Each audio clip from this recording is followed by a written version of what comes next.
one today. Yeah, very nice.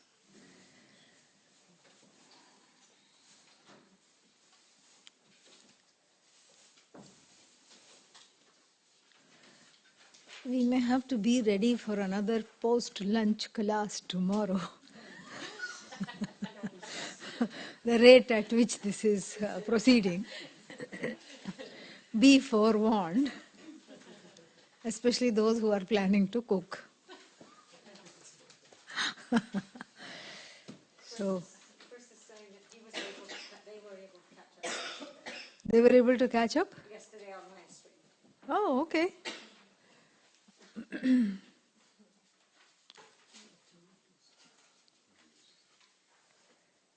Dr. Hari is coming? He's coming. Okay.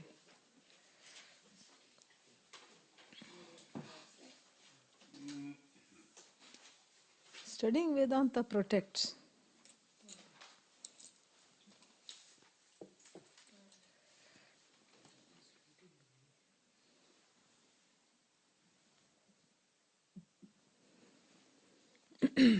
ॐ सहनाववतु सहनौ भुनक्तु सह वीर्यङ्करवावहै तेजस्विनावधीतमस्तु मा विद्विषावहै ॐ शान्ति शान्ति शान्तिः.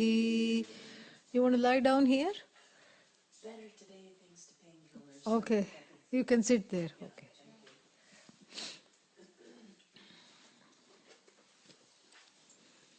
विदिताखिलशास्त्रसुधा जलधे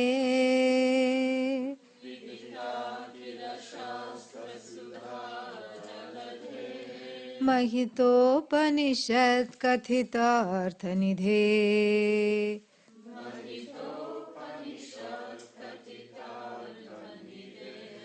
हृदये कलये विमलं शरणम्.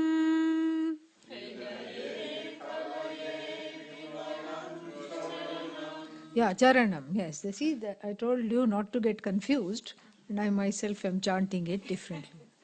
Hridaye kalaye vimalam charanam.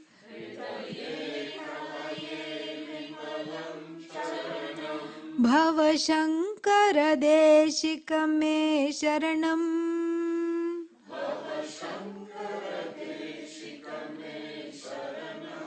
Bhava Shankara Deshika me sharanam.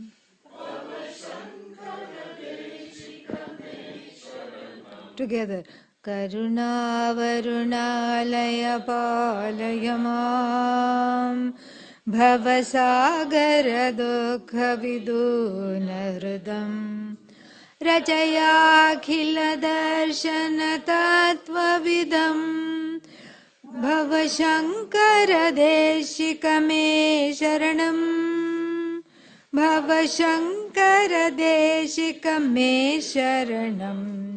Bhavata Janata Sukhita Bhavita Nijabodha Vicharana Charumate Kalayeshwara Jiva Kalayeshwara Jiva Vivekavidam Kalayeshwara Jiva Vivekavidam Bhava Shankara Deshika me sharanam. Bhava Shankara Deshika me sharanam. Bhava eva bhavaniti me nitaram.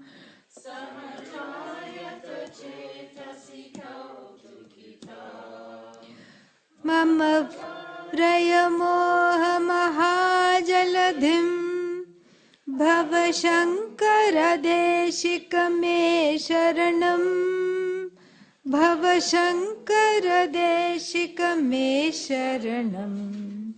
Sukrite dhikrite bahudha bhavato Bhavita samadarshana lalasata अतिदीनमिमं परिपालय माम् भवशङ्कर देशिक मे शरणम् भवशङ्कर देशिक मे शरणम् जगतीमवितुङ्कलिता कृतयो विचरन्ति महामहसश्चलतः अहिमांशुरिवात्र विभासि गुरो भवशङ्कर देशिक मे शरणम् भवशङ्कर देशिक मे शरणम्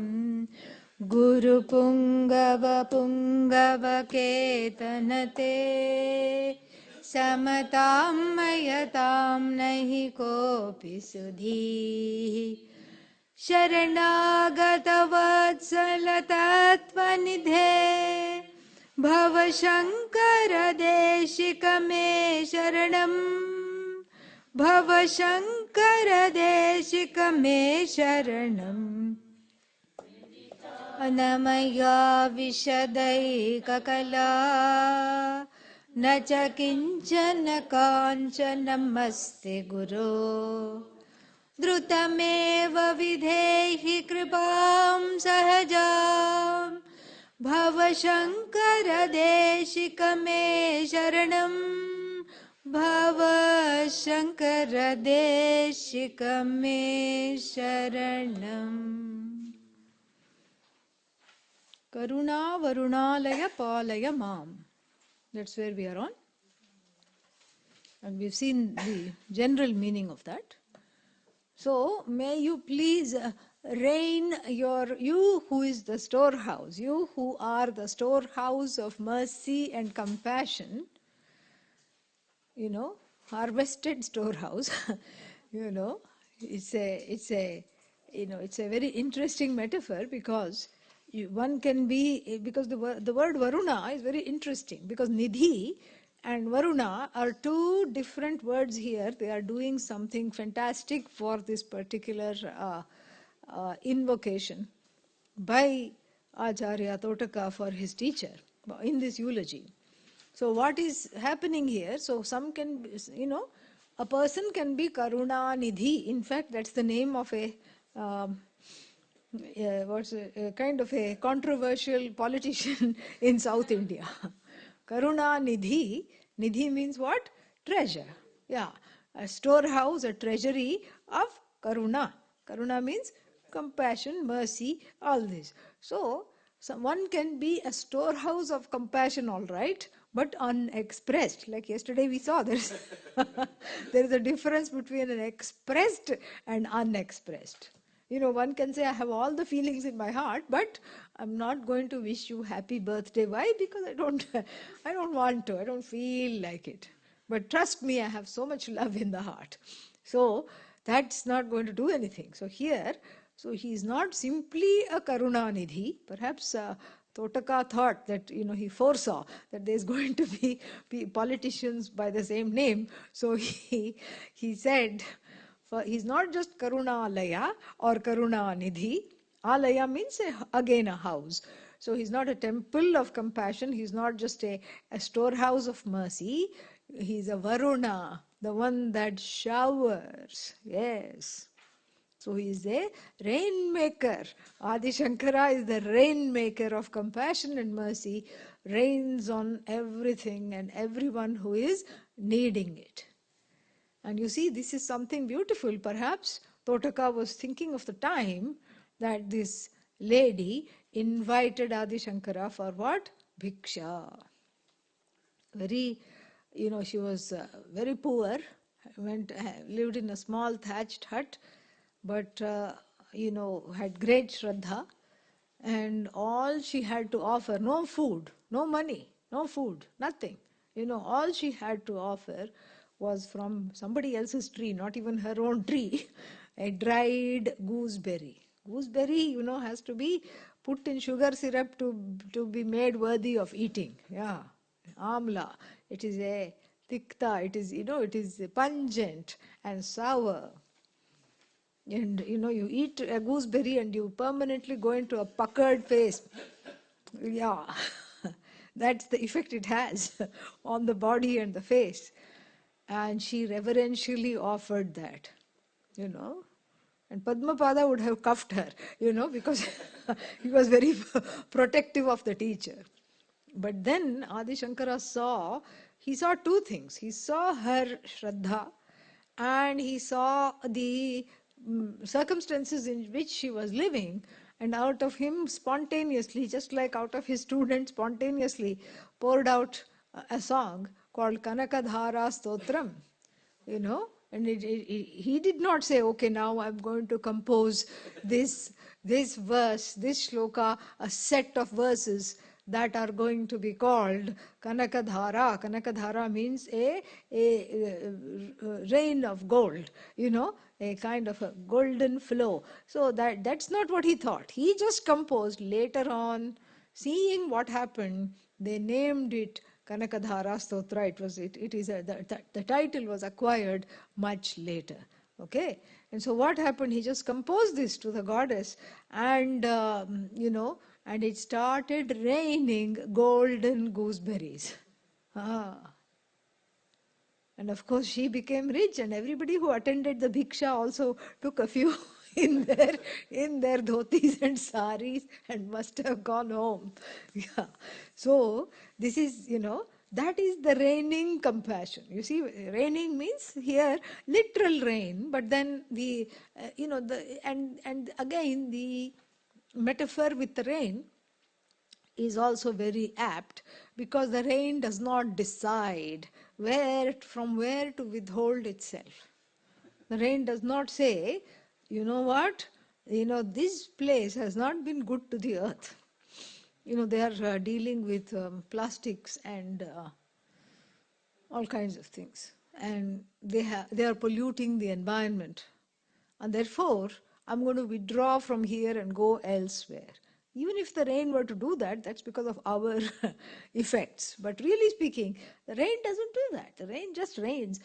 So the feeling here that he is trying to evoke is the indiscriminate compassion. Not compassion over people that, that bring him good bhiksha. Yes.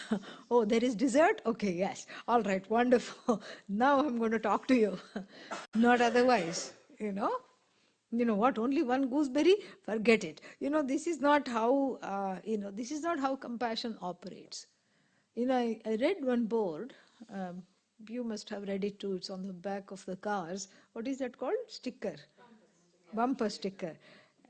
Practice random acts of kindness. Have you seen that? Yeah. Well, when I saw that, I was taking a walk. When I saw that first time, I thought, what other kind is there? What other kind of kindness is there? If kindness is calculated, then it's not kindness. If compassion is calculated, like, okay, I'm going to get something out of this, maybe it'll reap its benefits 3 years from now, that person will be nice to me, or somebody is sick, I'm taking them soup, and then what? Mark this, because if I'm sick and you don't bring me, then you are in the soup. This is not compassion. Compassion is something that spontaneously and randomly is there, and then you don't really think of how you are going to benefit as a result of this particular act or thought or whatever it is. And so that is what he wants to say, that you are sometimes you say ocean of compassion. And then what else do you say sometimes? The alaya, the storehouse of compassion, and the nidhi, treasury of compassion. And then here it is what? It's a kind of a mixed metaphor. A reigning treasury of compassion. A treasury that keeps reigning. So, meaning it's also the treasury, the storehouse, but is not afraid to just be and give when it is needed. Yeah, when it is needed, when you give, then what happens?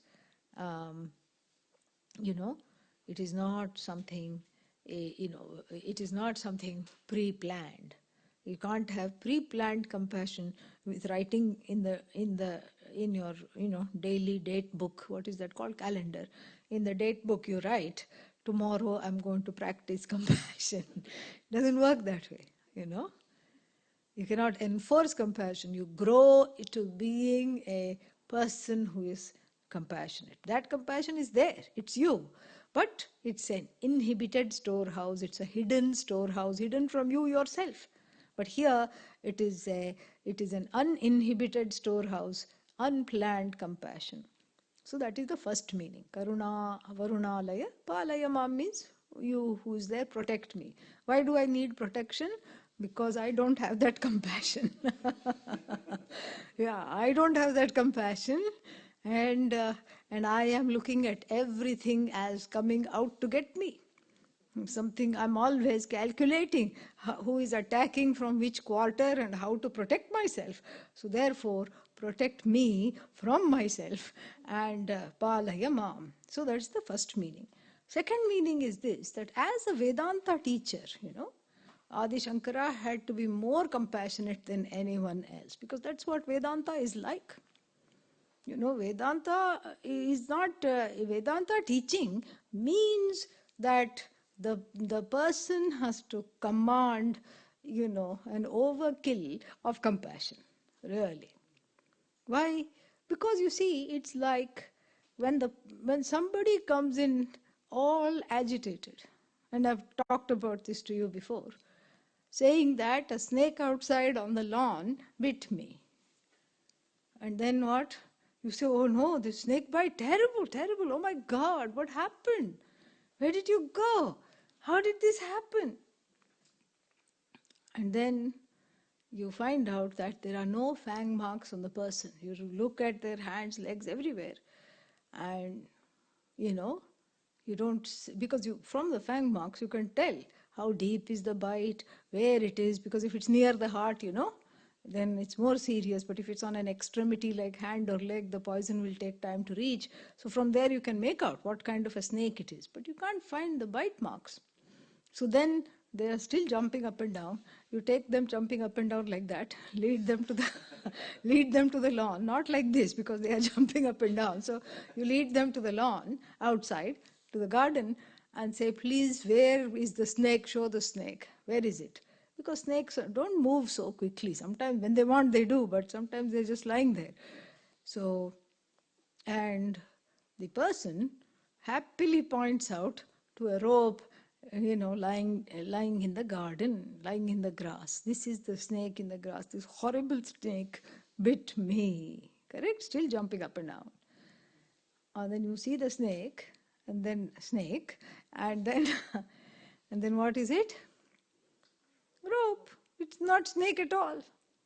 So, supposing if it had been a real snake, then what would you have done? You would have called 911, bundled them into an ambulance, taken them and have anti-venom, everything. That doesn't require much compassion, really.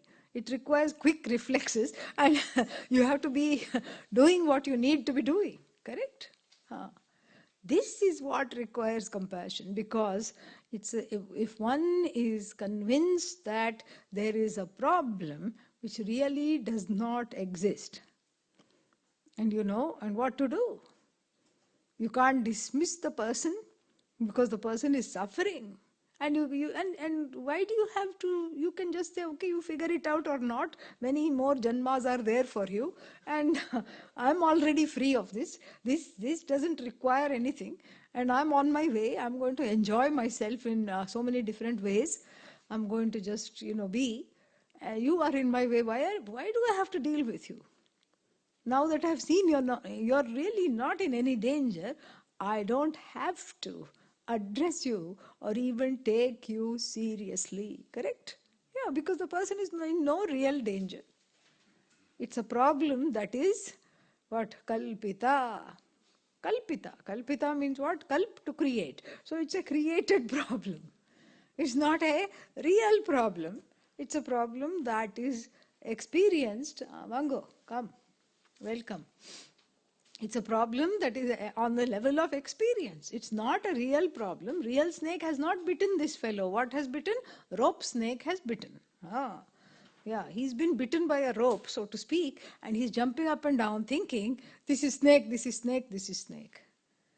So, why does anyone who is dealing with this person Why do they have to deal with this person at all? Because once they find out that they are in no immediate danger, they can leave them jumping up and down and go do whatever, whatever they have to do, correct?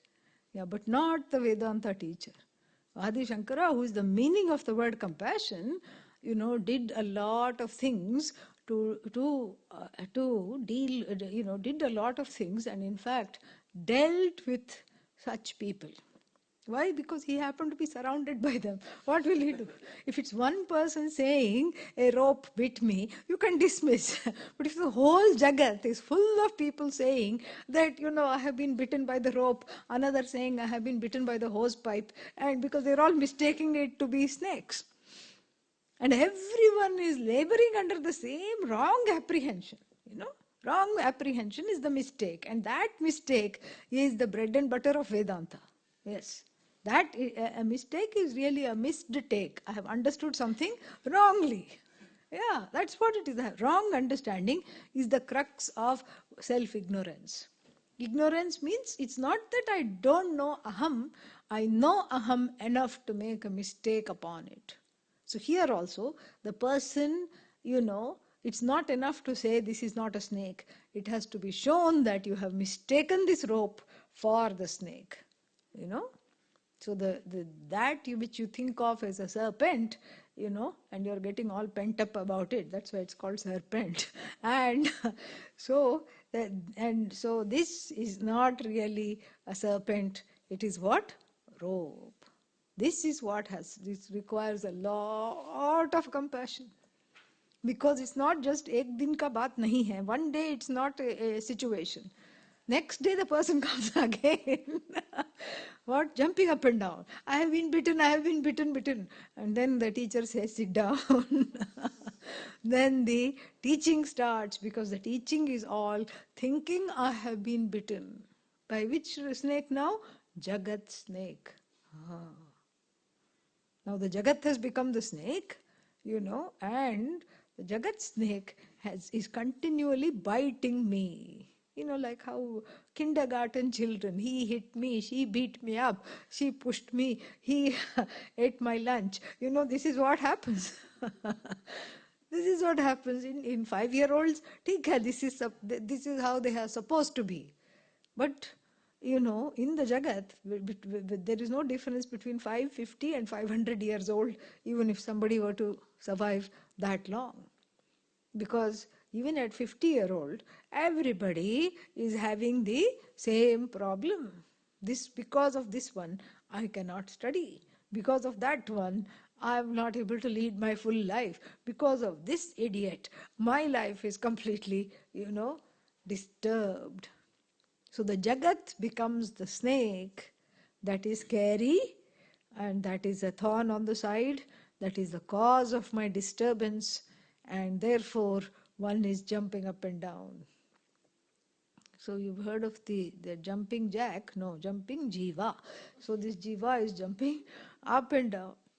And to handle that kind of a person, a potential student here, not yet a student, potential student, requires a oodles of compassion, lot of compassion, really, because otherwise, you have to make that, you have to be able to see that. And here Totaka is very reverentially praising his teacher as being the storehouse of compassion that rains on all the students of the Jagat. How? By dealing with this very fact that the Jagat is not the cause of the pains and sorrows. Then who is the cause? Are you the cause? I am also part of the Jagat. My body is also part of the Jagat. Then what is the cause of the pain and the sorrow? Your own wrong perception. Your wrong perception is the cause of the sorrow. So it's all a question of perception. I am a mortal. Finish. That's enough to mortify anyone. Yeah. I am as good as the body, and the body that is getting old continually. In fact, when you see me of the past. You see this body of the past. Because by the time the light reaches your eyes and sight takes place, there's already an aging that has happened. You see everything in the past. When you look at the sky, 14 billion years ago, what happened you are seeing. And so they are getting very excited about all these, what is that, Earth-like exoplanets, Goldilocks planets, so many there are. Who knows they are still alive or not? They are still there or not? They may have self-combusted. The red star, the blue star that we are seeing may have self-combusted. You don't know. Or they may have just, they may have gone somewhere else. All the occupants may have gone to some other loca. You don't know. But this is all, when you say 4.25 light years away, that's a long, long, long. See, light years is both space and time. Very interesting. And so therefore it's all, seeing something is always seeing the whatever is seeing in the past. When you look at yourself in the mirror, you have already aged. Yeah, by the time the sight has taken place. And so as long as you think I am the body, finished. Then, when the body gets up with some creaky sounds, the next day. And, and then all kinds of, sounds comes from the bones that were very silent up till now. The bones start to talk. In fact, after, the bones start to talk around 40. And then after that, at 60, they start to play music. They, some kind of percussion is going on.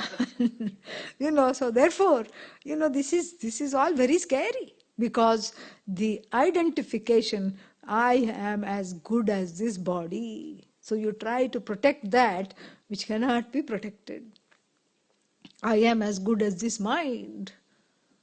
Says who? The one who is continually looking for the keys. Yeah. Not keys to the universe, no. Keys to the house. It's all a question of misplacement, Yatra, tatra, kutra. This is the questions. Where is it? Is it here? Is it there? Where is it? Where? So the person is a veritable warehouse of doubts. Always forgetting. How can you forget? Well, it happens because the mind is, and then one feels bad. Oh, I forgot. What's happened to me? I used to remember. I had photographic memory. And now I'm aging like the photograph put out in the sun. I'm, everything is gone. That lament is because there is an identification with the mind. Identification with the body, identification with the mind, identification with one's possessions, And that is another big thing. Because as long as this is there, I'm okay. If this is not there, I'm not okay. This is kind of a thing. And you can fill in the blanks where the word this is. You can put in so many things. And sometimes, people are attached to small things. Like, what is that? One time the person did not, was very upset and did not go to work. What happened, No, I just broke the coffee cup that I drink from every day. So what? Don't you have other coffee cups in the house? No, plenty are there, but this was my favorite cup. And the favorite cup gone, I am inconsolable. So this is what is the mistake. So the mistake is that I am a finite individual and I'm trying to become. So the first mistake, I'm a finite individual. And the second mistake is what? Therefore, I try to become infinite. How can you become infinite? Exactly. That's the whole point. It's not a very becoming prospect. Not a very becoming prospect. So, I want to become infinite. Nobody becomes infinite. You either are or are not. If you are, it has to be known. If you are not, you better stop trying to become, because you won't become. Because infinite is not a product. It is, and it has to be you, because you are the only conscious being. You are the only thing that is a conscious being in the whole universe. There's nothing like you. There's nothing other than you. Look at anything in the universe, like you starting with a flower. And starting with a flower, what do you see? They don't want to come now. And let's try this fellow, yes. So, starting with a flower, I say, here is a wonderful flower. Flower doesn't say, here is a person teaching Totakashtakam. Yeah, the flower is incapable of objectifying me. I'm the only one who says this is flower, and I have named it flower. I'm sure it has a name, aster or something, dahlia or something. It's got name, huh? Zinnia, yes. So zinnia means I'm calling it zinnia. It doesn't self-proclaim that, mama nama zinnia. It doesn't say that. Zinnia mama nama. It doesn't say that my name is Zinnia. I'm pleased to meet you or not, or stop holding me out of the water. I need a drink. Put me back. It doesn't say that.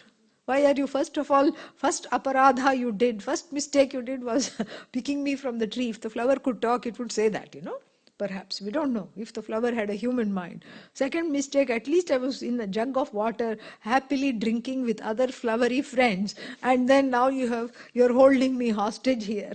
And what are you doing? Put me back. Thank God, because, because then we can use flowers for worship, then we can appreciate them, then we can, put them in water and do certain things. That way we would all go hungry, because then the eggplant, what is that? Katrika, whatever it is, what is that called? Brinjal. Yeah, the brinjal would say that, stop, you're going to nicely cut. You're going to cut to make a nice curry. And then what does it say? Stop. Who do you think I am? And, then, and all the other brinjals don't gang up with a kitchen knife and come after you, because you have cut some of the relatives the previous day and made your curry. So like this, you are the only thing. You are the only thing that can proclaim itself, and you are the only thing that proclaims everything else in the universe. Really, there's nothing other than you. And then Vedanta Shastra says that ability and that ability to proclaim yourself is called self-evident self. Swatas siddha. Yesterday we talked about things made known by pramana. But here this is swataha. It is, you don't need the help of senses, sense organs, or, anumana. Anumana means inference, or any kind of means of knowledge. You don't need a means of knowledge to establish that you exist. Are you here? Of course you say yes. You don't say, I'm in the middle of a mathematical calculation deriving myself. Please wait and I will tell you if I exist or not. Nobody does that. In fact, the self-conscious being is capable of calculus and playing with numbers and, sets and all these things.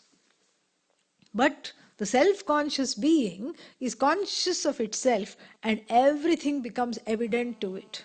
Flower evident to me, and then if we take our friend, pot, crackpot, evident to me. Flower evident to me, pot evident to me, another pot evident to me. Room evident to me, bodies in the room evident to me. I objectify everything. I cannot objectify you, you cannot objectify me. Why? Because the I in you is the same as the I in me. That's the whole teaching. And so therefore, this is the teaching, is that first there is a mistaken understanding of the I. This conscious I has, become intricately linked with the body-mind-sense complex, and it assumes to have the attributes, the dharma of the body and the mind.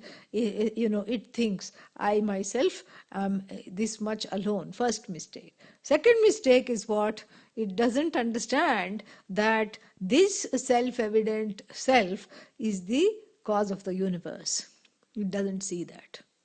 So this is what the problem is, that there is only one conscious being, and this only conscious being manifests in this, container, upadhi, called human body, limited. And the limitations are as though. And then the same conscious being has a limitless upadhi and gets a new name. What is the new name? Ishvara. And then, when you say, when the Jiva says Ishvara, oh, Ishvara, already there is this feeling, oh, this is somewhere else, oh, and I am the small one, I am a helpless fellow. It's an as though helplessness. Just like the ocean and the wave example. There's a wave feeling miserable, small wave just lapping at the shore. And then what? It says, I have some fundamental questions to ask. And it prays for a guru. Guru, where are you? And then to its, because it has good luck, good prarabdha, guru wave comes. Not a wave of gurus, one guru wave comes. And what does the guru wave says? Yeah, what do you want? What happened? What are you doing here? And this wave says, how come you're so cheerful all the time? And the guru wave says, that's not the question. The question is, why are you looking like so morose? Your face is so long. Why? Why is such a long face? And the student wave says, because, in 2004 I was a tsunami. And I swallowed 150,000 villages in Bangladesh, South India, and Myanmar, and Malaysia. 150,000 towns and villages. I did bhakshanam. I nicely ate. And now look at me. I'm a sad little. That was my glory. And now I'm a sad little thing. I don't even have the energy to reach the shore and come back. I'm afraid to go to the shore because I may just, decimate there. And then what does the teacher wave have to say? Guru wave from the Indian Ocean has to say, because this knowledge comes from India, has to teach the Pacific wave or the Atlantic wave, has to say the following. What does the Guru wave have to say? You are not a wave at all. What? I'm not a wave? How come I'm not a wave? Of course I'm a wave. Look, this is my biography. 2004 breaker, tsunami, 2005 breaker, 2006 surf. After that I've just been kind of, it's downhill. I'm gone now, I have no energy. I'm an old, sick, tired wave, not retired, but tired. And I'm just a sad, sick wave. You're not a wave at all. How can you say I'm not a wave? What are you composed of? Well, they say I'm composed of water. Good. And then what is, you are actually the ocean. No. Don't say ocean. No. That may be your notion that I am the ocean, but I am not ocean. Ocean is God. Oh my God. For the wave. Okay, this is wave talking. Ocean is God. At best I am odd. Ocean is all. I am but small. Ocean is cause. What am I? Because. I'm not the ocean. The Guru wave is persistently compassionate in the teaching. And what does the Guru wave say? Guru wave says, what is the ocean made up of? Well, they say water. So if you want to touch the ocean, if you touch the wave, haven't you touched the ocean? Yeah, I suppose so. So if the bottom, top and middle of the ocean is water, and if the bottom of you and the top of you and the middle of you is water, then, what are you? You are nothing but the ocean.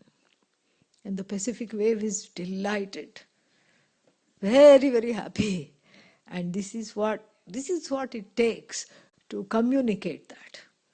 And it's not that, and then, people have the wrong understanding, and that's why the extra compassion of the Vedanta teacher is needed. They say, oh, Vedanta dismisses God. Who am I to dismiss God? As though you had a, coffee with him yesterday, you are talking. First you establish him, then I will dismiss him. Then you can accuse me of dismissing. There is no dismissing here because there is no establishment. Have you established Bhagavan that in as an object? Because what can be dismissed is only an object. The subject is non-dismissible. So this is all non-thinking, understanding, non-understanding actually. And so here, this to communicate this takes a lot of compassion. And look at Adi Shankara's, compendium of works, commentaries for the 10 Upanishads. My God, each one, commentary for the entire 764 verses of the Bhagavad Gita. I mean, that is daunting. And not just commentary, whatever came out of his head, he wrote. He communicated the teaching parampara. He is the ultimate and, in fact, the only substantial link to the teaching tradition. Although there were teachers before him, Vyasa was there, Gaudapada, Govindapada, his own, Paramaguru, Parameshti Guru, Grand Guru, Great Grand Guru, all of them are mentioned. But how do we know of their existence? Only through his writings we know. Only through him we know. And otherwise, this would have been a mystical tradition. This would not have been a teaching tradition at all. This would have been anything anybody felt like they would read the Upanishad and, wax eloquent on whatever they wanted. In fact, they're already doing that, but very few. Very few. And it's not a mystical tradition, it's a teaching tradition. A mystic is someone who knows something but is unable to communicate it. But here this communication requires so much compassion. Because you say something in a certain way and then you see non-comprehension on the faces of the people.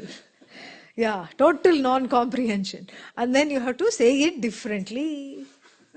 Correct? That requires a lot of compassion. And so Adi Shankara wrote the same thing. Atma is Brahman, you are nothing, none other than Bhagavan. It's not that you will become Bhagavan or you were Bhagavan, you are Bhagavan. And this was told repeatedly in 1,000 different ways, restated what the Parampara said. And so Bhagavad Gita, Bhashya, Brahma Sutra Bhashya, Upanishad Bhashya, plus, all the works that he did, all the things that he composed, shlokas and stotras and Upadesha Sahasri, Dakshinamurti Stotram, so many works. Everything was composed and everything was just, beautifully done. And so that requires a lot of compassion. And one might think that, okay, he must have lived till, 87, 88 years old. He came with a lifeline of only 16 years. That's all. And then he survived, they say, for 32. And this is, and he survived for 32 because each of the 4 students, through some, magic, gave up 4 years of their life. And he got 16 more years. They gladly did that for the teacher. They would have done more, but I think that's all that was possible. So in a short lifetime of 32 years, this much done. Oh my God. By the time an average person is 32, they don't know whether they are going or coming. They don't know what they are doing. There's, especially in the Western countries, they'll say, oh, I still haven't decided what to be when I'm grown up. 35-year-old says. 35-year-old in this country, it's very common to hear because there is plentiful. Everything is in plenty. Nobody has to work hard to do anything. There are no responsibilities and there is no arranged marriage. So you can marry whenever you want or not. No such things are there. And so one is like a, footloose and fancy free. And so one can, I have heard people say, I haven't decided what to be when I'm grown up, and the person will be in the 30s. So this is our situation. And look at Adi Shankara at age 32. By that time he had finished composing everything. Finished. And when he composed the Brahma Sutra, Bhashya, Lord Vyasa himself came in front of him and gave him the blessings to do that. Oh, plus Vishnu Sahasranama Bhashya also he composed. Actually, he wanted to compose something for the Taittiriya, some Taittiriya Upanishad, which he later wrote. But he told the student, please bring Taittiriya Upanishad manuscript. Student brought Vishnu Sahasranama. Then again he said, please bring Taittiriya Upanishad manuscript. The student again went and brought Vishnu Sahasranama. Third time, Adi Shankara said, this is not what I want. Please go bring Taittiriya Upanishad because I want to write Bhashyam. And again, the third time, what the student did? Brought Vishnu Sahasranama. And so he said, okay, this is ordained by the Lord that I write Bhashyam for this. This is compassion. Going with the flow is compassion. Being able to teach the impossible, compassion. To impossibly difficult minds, even more compassion. Because the mind is not what is difficult. The blocks are difficult. And so the teacher of Vedanta has to be compassionate because has to recognize the blocks and has to be able to allow the blocks to remove. And if they don't remove, allow oneself to be patient for the blocks to remove. And then the teaching, is done. So Karuna Varuna Laga Palayamam. And one more thing is that, the rain, one more thing is occurring about the rain. Rain comes from where? From above to below. And that is how the parampara comes and blesses. So it's not that the rain comes from below to above and blesses above. Always the rain comes from above to below. So para and avara. Tasmin drishte paravare vidyate hridaya granthihi siddhyante sarva samshayaha kshiyante cha asya karmani tasmin drishte paravare Mundakopanishad says. So all the heart knot of ignorance bursts open. One is no longer ignorant of the self, and all the doubts are gone, and all the karmas standing in one's account, prarabdha karma, sanchita karma, agami karma, sanchita karma, only prarabdha continues, all gone. Kshiyante chasya karmani, even prarabdha is gone from the standpoint of the ones looking. They say prarabdha is there. When tasmin brahmani, in that Brahman, when I see both para, the total, and Ishvara I am able to see, and avara, the one who comes later, the avara also means the lowly one, jiva, I can see. And so paravara becomes parampara, really.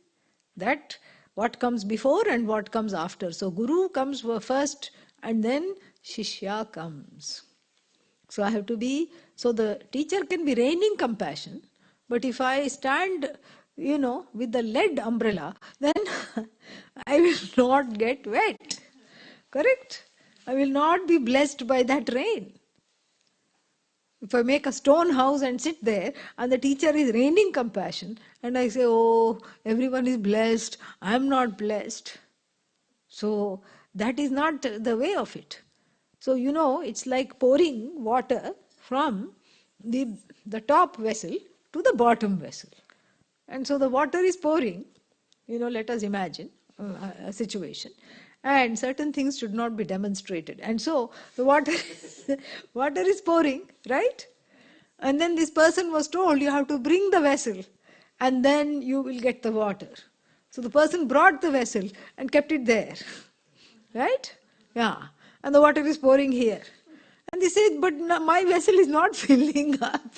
Why is my vessel not filling up? Because the vessel has to be placed below, not above.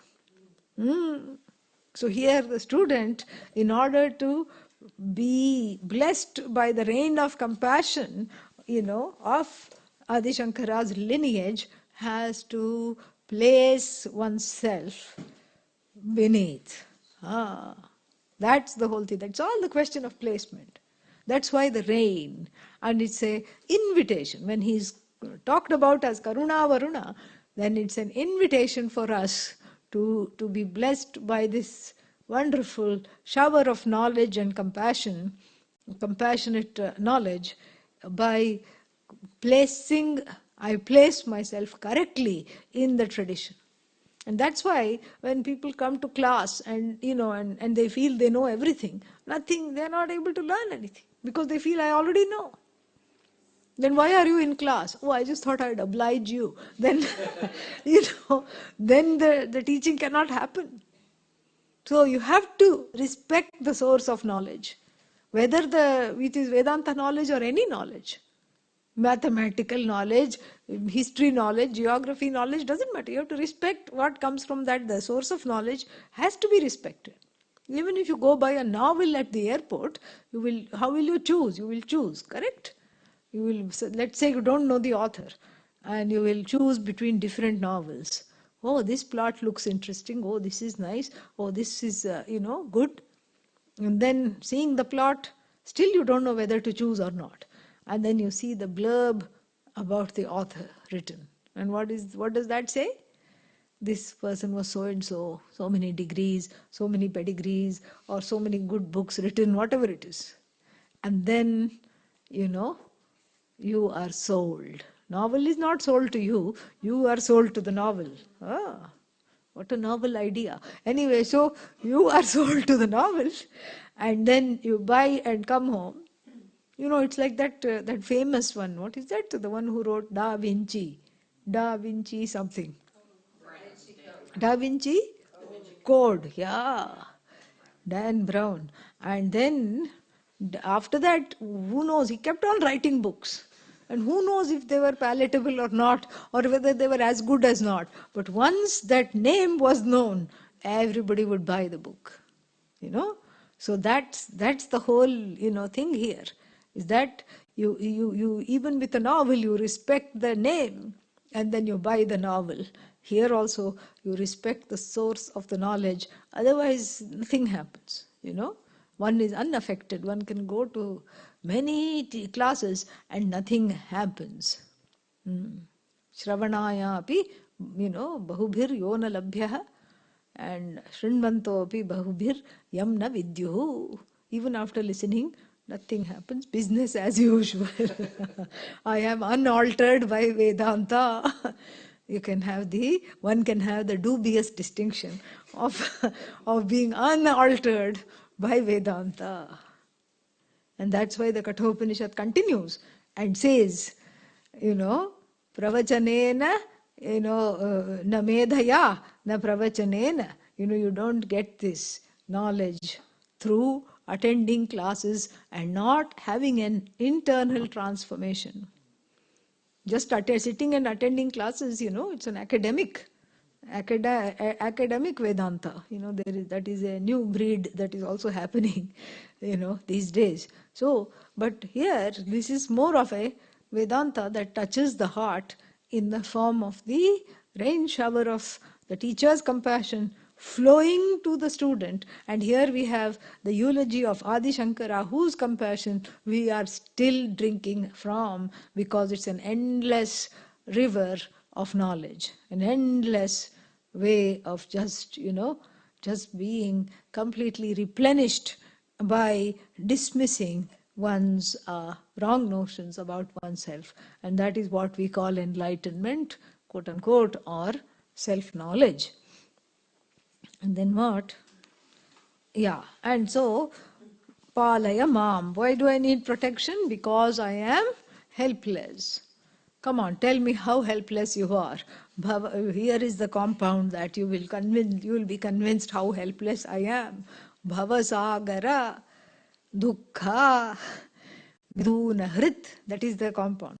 Bhavasagara dukkha viduna hrit. Hrid. Hrid means the heart, but here means the one who is sporting a heart.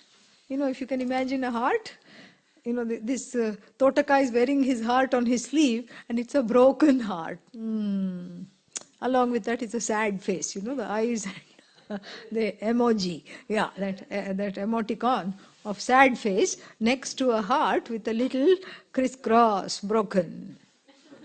Yeah. So, Viduna Hrit is heartbroken fellow. Du, like I told you, du, first conjugation, davati, or fifth conjugation, dunoti, du, fifth conjugation, du, first conjugation, both of them have the same meaning. Tape, in the sense, paritape, in the sense of being afflicted and baked by the sun of samsara. Yes.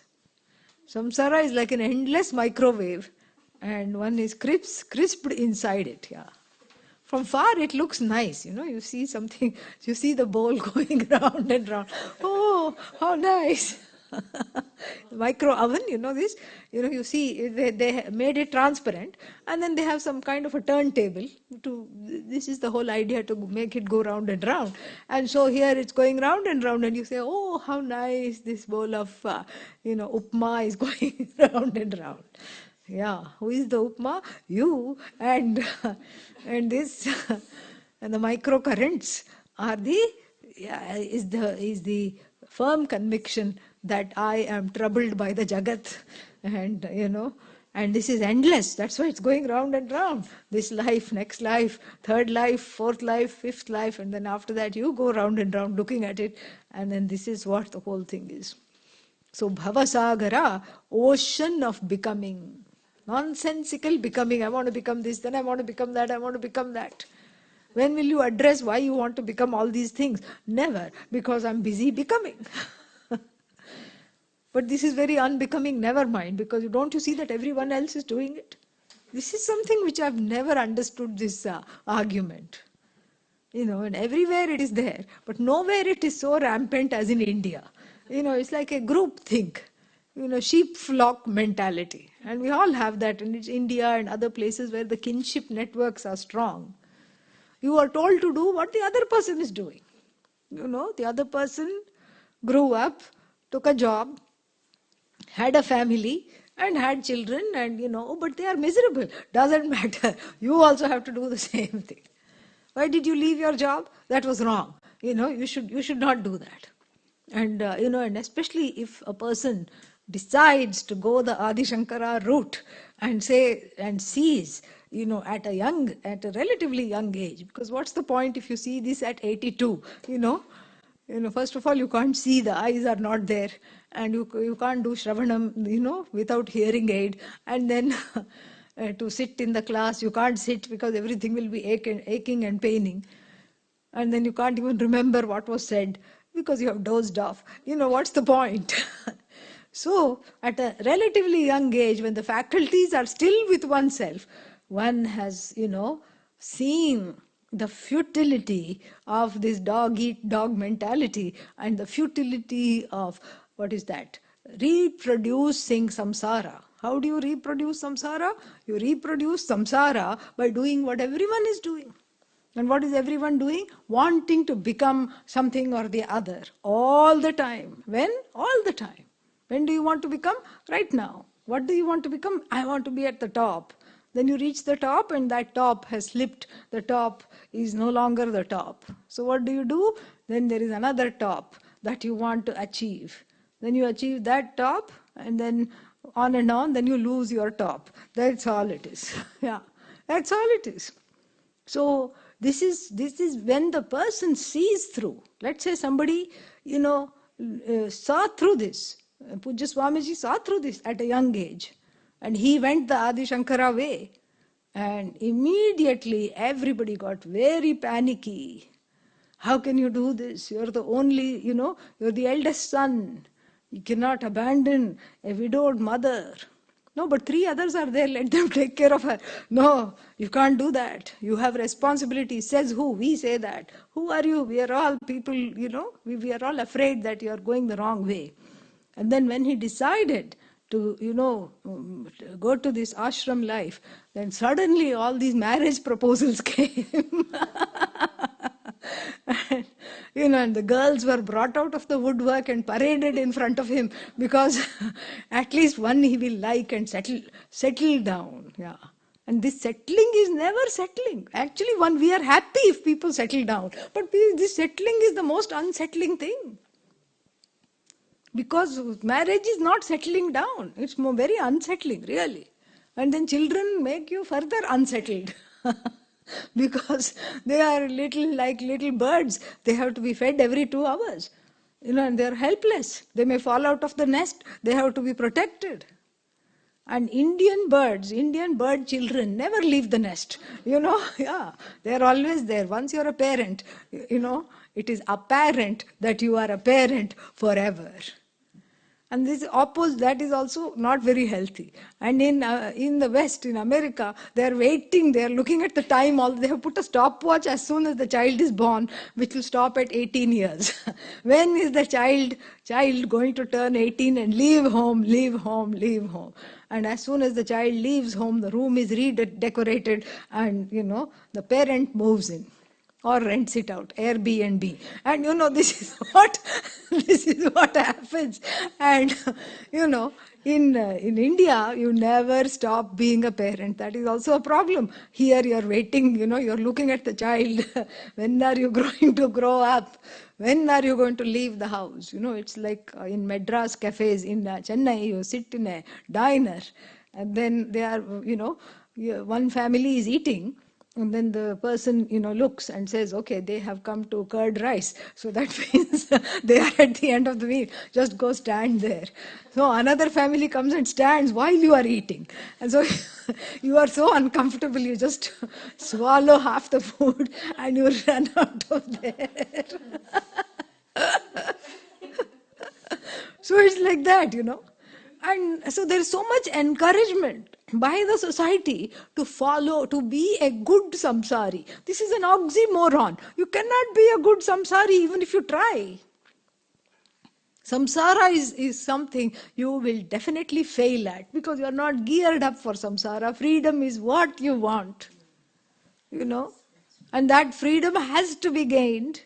Whether one is married or not, whether one is a parent or not, doesn't matter. That knowledge is needed because that knowledge is what is, incumbent. That freedom is incumbent upon the knowledge gained.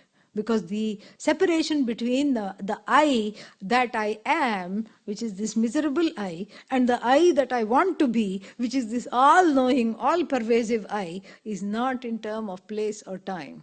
The separating factor is my own ignorance, which has to be removed by knowledge. So, bhavasagara dukkha viduna hrit is the definition of everyone in samsara, not just Totaka. That Totaka recognized it is our blessing because we can borrow shamelessly this metaphor. That bhavasagara, in this ocean of becoming, in this ocean of samsara filled with the seaweeds that are constantly encircling me, and then it's a project to cut it out. Then I think the scissors are blunt, I need new pair of scissors. And then if that is not a problem, if I'm away from the seaweed, and then what happens? There are riptides underneath, undercurrent. That's why it's called undercurrent. It's not obvious. And then what? Then there are snapping turtles. Yeah. Alligators, sharks, that movie Jaws. Yeah, that's what it is. It's a real life Jaws. Alligators, snapping turtles, and then what else? And then bottom feeders like shrimp, etc., they also take a bite. And eel, stingray, suddenly in the water you feel an electrical current, very bad, very awful. Stingray. Yeah, I have seen one. They are huge, big, and then it's got this big tail. All it has to do is, just circle your legs. That's all. It doesn't even have to touch you. Suddenly it can give out a current that makes one temporarily paralyzed. Even if you are a great swimmer, you don't know how to swim. You're just helpless in the water. And so like this, Bhavasagara dukkha. So this Bhavasagara is nothing but dukkha sagara. It's an ocean of sorrow where, who am I? I am Sam. What kind of Sam? Flot Sam, jet Sam. That's all. Like a piece of driftwood. I am just, whatever being bandied about by all the waves and the breakers. In between, I had a birthday celebration and I blew out some candles. That's all, little bit of happiness. But as Pujya Swamiji always said, if happiness and sorrow were alternating, it's not a problem. Dukhi and then what? Sukhi. Then what? Dukhi. Then when dukkha comes, you know what's going to happen? Sukhi. But Swamiji always would say, that's not how it works. Dukhi, Sukhi, Dukhi, it's okay. In this way, one is just more dukkha and little bits of, small little ice cream happiness, parota happiness, and some samosa happiness in between, little bit, one is looking forward to. And so this ocean of sorrow, how to get out of it? What kind of a boat one has to build to be strong enough to withstand these rains and the waves and the currents. Really speaking, that is the problem, because I have been building boats and ships all my life. And the point is not to build yet one more boat. The point is to see that the ocean is but an ocean. And this is what Mirabai saw. She sings that. Mori lagi lagan Guru charanana ki. I seem to be very attached. I have developed an attachment to the feet, Vimalam Charanam, of the Guru. Why are you so obsessed with the feet of the Guru? Because jhoota maya sab sapanan ki. Everything else is just false. It is not real. And, and then what happens, And then she says, I went to the Guru for swimming lessons. How to negotiate the ocean of samsara and how to stay afloat. Should I do front stroke, back stroke, or, how should I do, or butterfly stroke? How should I be afloat and not go glub, glub, glub in the ocean of samsara? That was her, question of the Guru. And the miracle of the teaching was that Bhavasagar sab sukh gaya hai. The teacher made the ocean of sorrow disappear. Made the ocean of samsara disappear.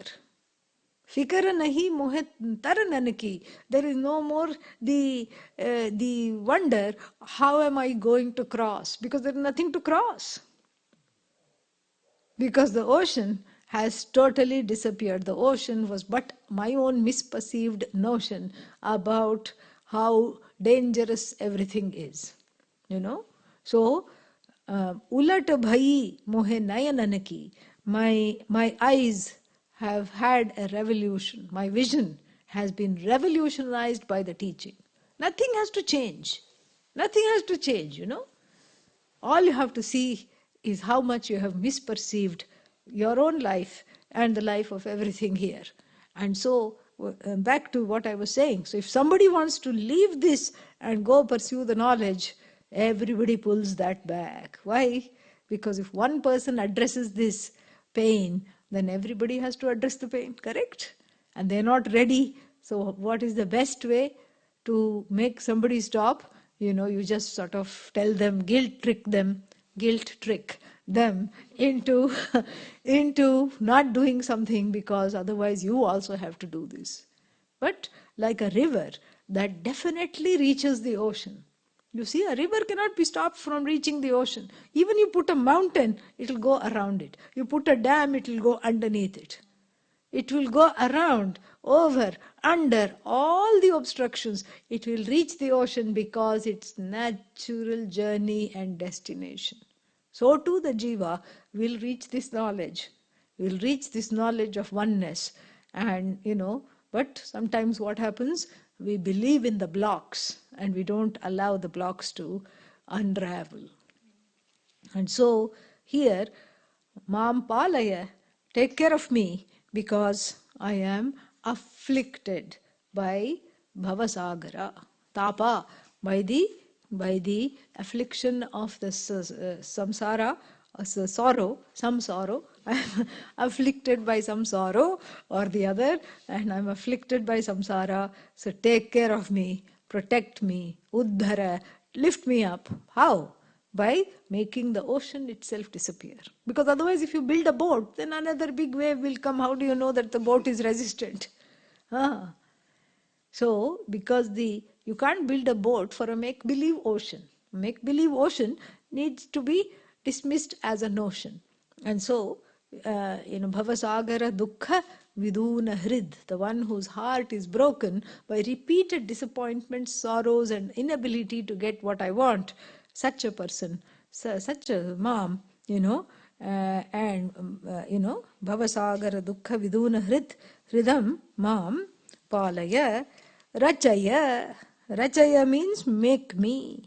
Make me into what? Mam Rachaya, that mam has to be brought down. Anuvritti has to be done twice. Two times you have to use the word mam. Rachaya mam. Make me into Akhila Darshana Tattvavit. Yeah, make me into Akhila Darshana Tattvavit. Akhila means all. Darshana means the two meanings. One is, may I be able to see the truth of this vision, and second meaning, may I be able to see the truth of all darshanas. There are systems of philosophy, and Dvaita, all these things are there, Nayayika and Purvamimamsa, Vaisheshika, and like this there are five philosophies other than Vedanta. Vedanta, we don't say one of the six, and that's a different discussion. It will happen another time. But Vedanta is a way, it's not a way of looking at the world. It tells what it is, and whether one sees it or not depends on one's emotional maturity. And so the other five ways are actually ways of looking at the world. So they're not wrong, but they are incomplete, like even the five blind fellows feeling the elephant. One says it's like a wall because he was on the side and he kept on going. One says it's like a coarse wall, and the other one says, no, no, no, it's a pillar. No, no, no, it's a big fan. He was by the ear. No, no, no, it's something that's swishing. He was by the tail. No, no, no, it's a long something, kind of a thing. He was by the tusk. They're all not wrong. Each one is correct. But they are only able to see because of their limited, capacity in terms of sight. They're only able to see part of the whole. And so too, Nayayika, Vaisheshika, Charvaka, Purvamimamsaka, all these people, what they're saying is not wrong. There is an element of truth to it. That it's in fact very useful to think like that sometimes, the logician and everything. But the problem is they carry it too far, and it's not a complete perspective. They miss out a lot. And here, the fellow feeling the elephant missed out because of his lack of sight. And here, the Nayayika Vaisheshika miss out on a lot of things because of lack of insight. They don't have insight into the truth. Unless you are a Vedantin, you cannot see this. So Vedanta is not one more way of looking at the elephant. No, going under the elephant and saying, oh, it's a shelter from rain. No, that's not what it is. Vedanta is being able to, take out the patti, the bandage that is in front of the eyes, and see the whole elephant and enjoy the other people feeling the limited elephants and transcend that vision also. That is what Vedanta is. And so the other darshanas, everything, make me into an all-knowing Shastrajna, he is saying. I don't have any insights, I don't have any knowledge. Please make me into someone that is very scholarly. Please make me into a scholarly student of yours. More we'll see. Bhavashankara, He Deshika, Me Sharanam. We'll see after a short break. Om Purnamadav Purnamidam Purnat Purnamudachyate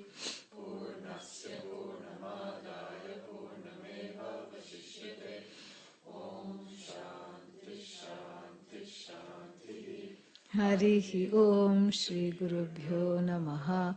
Harihi Om. 15 minutes, we'll come back.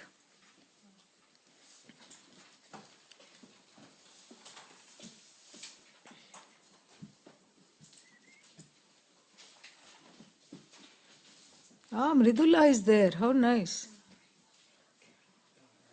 I wonder if it's the same Mridula or some other Mridula. We don't know. Is this Mridula from Eugene?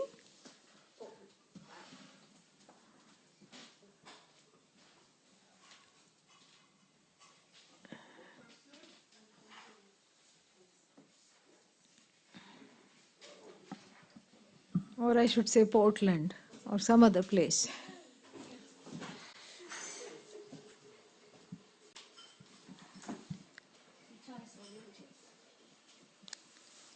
Oh, Mridula, another Mridula from India. Welcome, welcome, welcome. We'll take a short break. It's going to be a short night for you, but it'll be worth it. Yeah. Have some coffee so you can be awake for the next hour.